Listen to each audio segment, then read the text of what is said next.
صفی اللہ ایک متوسط الحال نوجوان تھا۔ اس کے ماں باپ مر چکے تھے، اس کی کوئی اولاد بھی نہیں تھی، صرف وہ تھا اور اس کی خوبصورت بیوی ستارہ۔ وہ بہت تمیزدار، سلیقہ شار اور باشعور عورت تھی۔ اس کو اپنی خوبرو بیوی سے بے حد محبت اور ضرورت سے زیادہ الفت تھی۔ ایک دم کی جدائی اس پر گراں تھی۔ اس بے پایہ محبت نے اسے تلاش معاش میں جانے سے باز رکھا۔ ایک دن اس کی بیوی نے شوہر سے کہا کہ باپ دادا کی دی ہوئی جائیداد کب تک ساتھ دے گی؟ اگر یہی خانہ بدوشی رہی اور یہی دن رات رہا تو ایک دن افلاس و غربت آ کر رہے گی۔ اس کے شوہر نے کہا، کیا کروں، تمہاری محبت اور گھر کی جدائی باہر جانے کی اجازت نہیں دیتی۔ دل نہیں چاہتا کہ تم جیسی بھولی اور نوعمر بیوی کو ایسے بڑے گھر میں اکیلا چھوڑ جاؤں۔ اس کی بیوی نے کہا کہ زمانے کا یہی رنگ ہے، جو لوگ گھر میں اکیلے رہتے ہیں وہ کیوں کر تلاش معاش میں خاک چھانتے پھرتے ہیں۔ تمہارے جیسا خیال سب کا ہو تو دنیا بند ہو جائے۔ کسی بھی صورت گھر چھوڑنے کو جوان کا جی نہیں چاہ رہا تھا، لیکن بیوی کی الاکانہ گفتگو پوری طرح اس کے دل میں اتر چکی تھی۔ اس کے چچا نعیم اللہ کانپور میں ملازم تھے۔ تیسرے دن جوان نے سفر کا تہیہ کیا،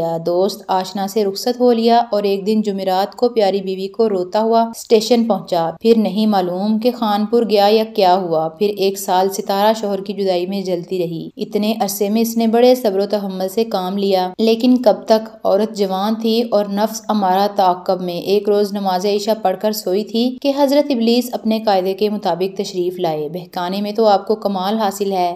بیچاری ستارہ کو طرح طرح سے بہکانا شروع کر دیا۔ الغرض ستارہ کے نفس صالحہ اور نفس امارہ میں جنگ ہونے لگی۔ ابلیس نے نفس امارہ کی تعریف کی اور نفس صالحہ کو شکست دے دی۔ اس کے صبر کا پیمانہ لبریز ہو گیا۔ ستارہ کے پڑوس میں ایک بڑھیا رہتی تھی جو دور دور تک مشہور تھی۔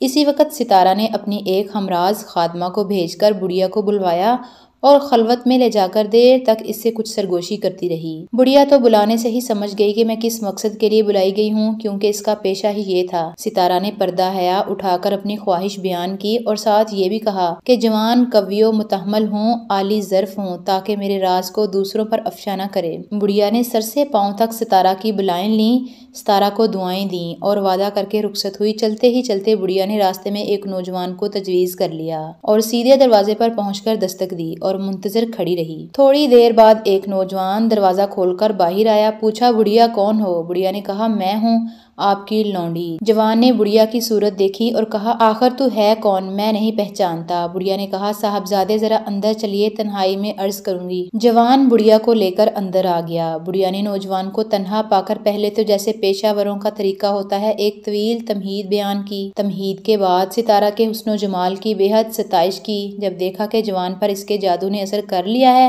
تو اس نے اصلی مقصد بیان کیا۔ جوان تھوڑی دیر خاموش رہا اور بولا، بڑھیا میں ضرور تمہارے ساتھ چلوں گا، تمہاری باتوں نے مجھے خوش کر دیا ہے۔ بھلا ایسے موقع کو ہاتھ سے جانے دینا کون سی دانشمندی ہے؟ بڑھیا نوجوان کو مستعد پا کر اپنی کامیابی پر خوشی سے پھولے نہیں سما رہی تھی۔ جوان اسی وقت کمرے کے اندر داخل ہوا، مٹی کا ایک لوٹا ہاتھ میں لے کر چل کھڑا ہوا۔ بڑھیا بھی اس وقت نوجوان کو لے کر ہنستی کھیلتی آگے آگے چلنے لگی۔ کچھ دور جا کر نوجوان نے بڑھیا سے کہا، مجھے استنجا کی ضرورت محسوس ہو رہی ہے، تم 5 منٹ رکو، میں فارغ ہو کر پھر اسی جگہ آ جاؤں گا۔ چنانچہ بڑھیا وہیں رک گئی اور نوجوان لوٹے میں پانی لے کر قریبی کھیت میں چلا گیا۔ جب طہارت سے فارغ ہو کر واپس چلا تو اتفاقاً پتھر سے اسے ٹھوکر لگی۔ لوٹا ہاتھ سے چھوٹ کر گر پڑا۔ مٹی کا لوٹا تھا، پتھر پر لگتے ہی چکنا چور ہو گیا۔ نوجوان نے لوٹے کو ٹوٹا دیکھ کر زور و قطار رونا شروع کر دیا۔ بڑھیا نے جب نوجوان کے رونے کی آواز سنی تو بدحواس ہو کر دوڑی چلی آئی۔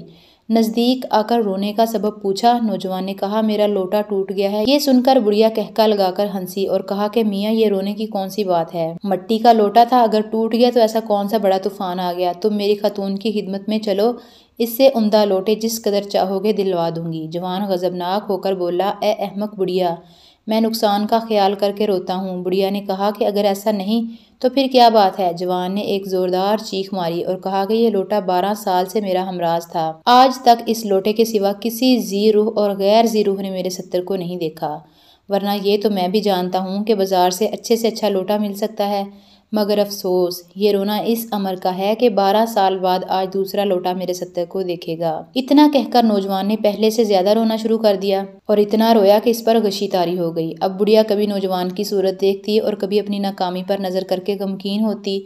جب وہ نوجوان کو دیکھتی تو اس پر رحم آتا اور جب اس کے رونے کے سبب پر غور کرتی تو اسے ہنسی آتی تھی۔ کچھ دیر بعد جوان کو ہوش آیا، طبیعت کو سکون آیا تو بولا، بڑھیا اس وقت تم مجھے معاف رکھو، تم جاؤ، اگر کل موقع ملا تو آ جاؤں گا۔ اتنا کہہ کر وہ ایک طرف چلتا بنا اور ناکامی کی تصویر بنی بڑھیا نے دوسری راہ لی۔ جب مکان پر پہنچی تو ستارہ بےتابی سے اس کا انتظار کر رہی تھی۔ بڑھیا کو دیکھ کر خوشی کے مارے بستر سے اچھل پڑی کیونکہ وہ سمجھی تھی کہ بڑھیا میرے لیے خوب عمدہ شکار کر کے لائی ہوگی۔ بڑھیا نے کہا کہ صبر کے ساتھ اطمینان رکھو، کل اس وقت تمہارا مطلوب تمہارے پہلو میں ہوگا۔ آج تو میں کامیاب ہو چکی تھی لیکن کیا کروں، تقدیر نے رہنمائی نہ کی۔ ستارہ نے پوچھا، بتا تو صحیح ہوا کیا تھا؟ بڑھیا نے شروع سے آخر تک سارا قصہ کہہ سنایا۔ یہ عجیب و غریب قصہ سن کر ستارہ کا دل بھر آیا اور ایسا پھوٹ پھوٹ کر روئی کہ بڑھیا اس جوان کا رونا بھول گئی۔ اس نے ایسا تماشا اپنی زندگی میں کبھی نہیں دیکھا تھا اور بالکل ہکا بکا ہو کر دیکھنے لگی۔ جب ستارہ کا رونا ذرا کم ہوا تو پوچھا، بی بی آپ کے رونے کا سبب مجھے معلوم نہیں ہوتا؟ ستارہ نے کہا کہ اے بڑھیا، میں اپنی قابل نفرت زندگی پر روتی ہوں۔ مجھ کو شیطان اور نفس امارہ نے مبتلا گناہ کیا ہے۔ حیائی کی شہوت نے میرے دل کو سیاہ کر دیا۔ بے حیا زندگی سے تو مر جانا ہی بہتر ہے۔